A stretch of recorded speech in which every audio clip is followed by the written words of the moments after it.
The Makabayan Bloc files a bill which seeks to establish a 1,200 peso national minimum wage. Let's find out more from ACT Teachers Partylist representative Antonio Tinio. Good afternoon, Rep. Tinio.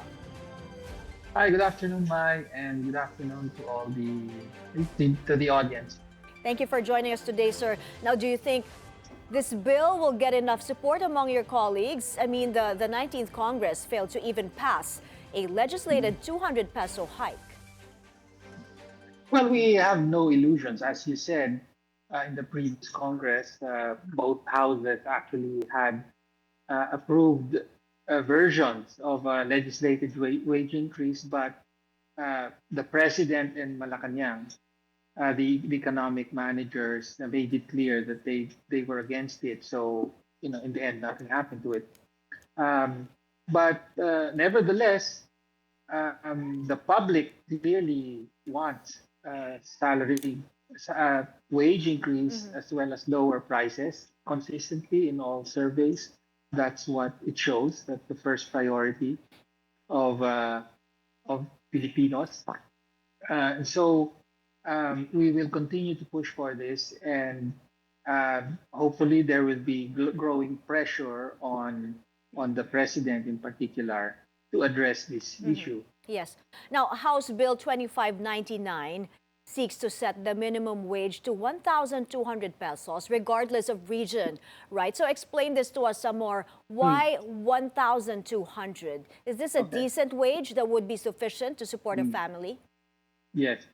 So as to the amount, the bill establishes that the national daily minimum wage should be uh, equivalent to a living wage. So in the bill, it's defined as a family living wage. And right now, that's the amount that the family needs in order to live, to have a decent standard of living for one day. Currently, that's at 1,200. So that's the amount. But there's also a provision that will be periodically adjusted as needed. In addition, other important features of the bill are, as you said, this will be reestablishing a national minimum wage. So that means no more regional differences in wages, which are quite significant in the Philippines. So the minimum wage in NCR is 695, whereas, for example, in BARM, it's 300. I think it's 366 or thereabouts. So it's quite a significant gap, even though the cost of many basic necessities, for example, rice or fuel, they're more or less the same, in throughout the country. So, and plus another important feature of the bill is that the minimum wage is set for both the private and public sector workers. Again, there is a disparity right now between public sector workers and private sector workers. In NCR, um, the the minimum wage is now 695 monthly. That would be around 15,290.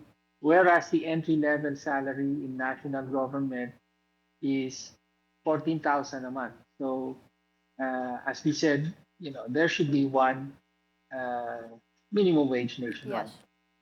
All right. Talk to us some more about the measure's primary goal, which is to amend the labor code to Mhm. abolish the regional wage boards and establish a national wages and productivity board to take their Mhm. place.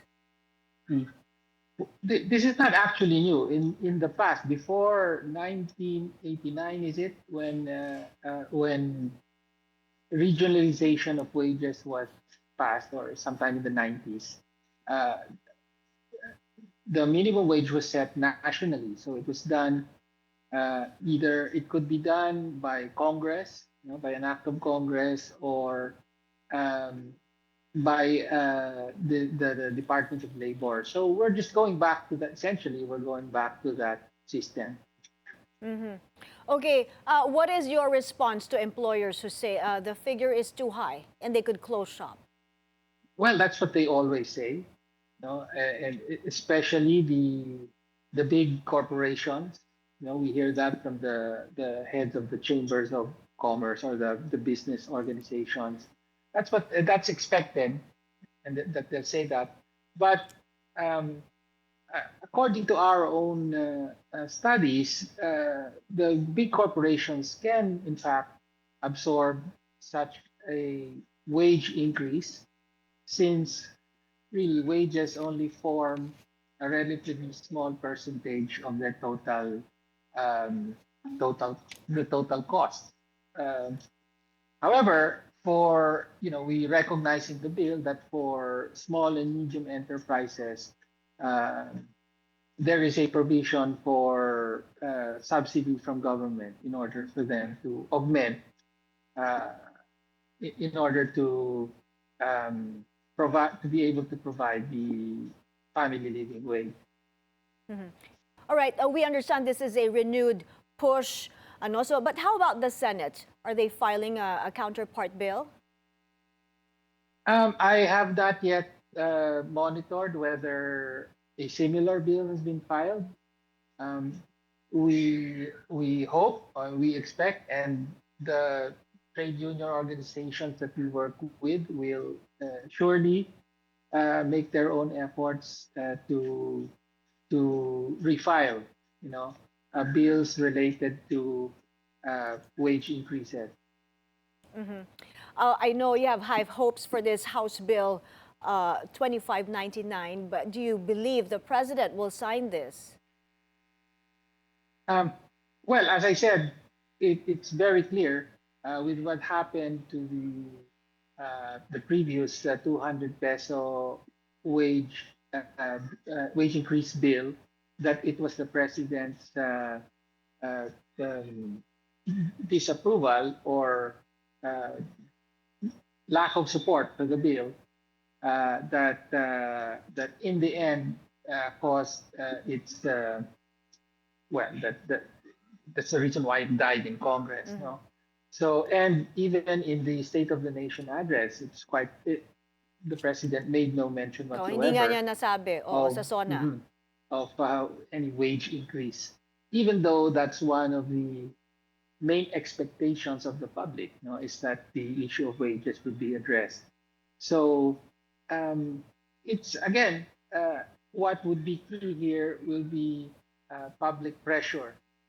And we hope that by filing this bill, we will be able to generate more of that of the the clamor, from the public, from the workers and workers organizations, as well as from other legislators in both houses. All right, thank you for your time. Thanks for talking to us, Representative Tinio. Thank you, Mike. Good afternoon.